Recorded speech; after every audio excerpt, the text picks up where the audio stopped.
Samantala, dalawa namang SAF personnel na rumaraket bilang escort ng Chinese sa Pogo at siyam na iba pa inirekomendang tanggalin sa serbisyo ayon sa PNP Internal Affairs Service. Sa buong detalye, RH52 Edniel Parosa. Edniel.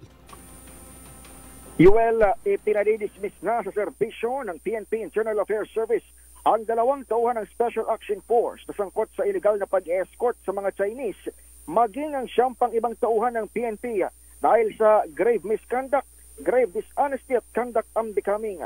Ayon kay PNP IAS Inspector General Dodo Dulay, guilty sa administrative case ang 6 na commission officer at 5 non-commissioned staff matapos madiskubre ang kanilang kalakaran nito lamang buwan ng Mayo. Matatandaan una nating inarasto ang dalawang staff personnel nang magsuntukan sa Ayala, Alabang. Dito natuklasang nakadestino pala sila sa Zamboanga City, pero ilan sa kanilang superior ang may basbas sa kanila para umescort ang mga ito sa Chinese na konektado umano sa illegal na pogo. Kasama naman sa mga inirekomenda ng PNP IAS para tanggalin sa serbisyo ang naturang mga kasabwat na may posisyong platoon leaders hanggang sa battalion commander. Sa pinakahuling update mula sa Campo Crame ay nasa restrictive custody ang dalawang staff personnel sa kanilang headquarters dito sa bahagi ng lalawigan ng Laguna.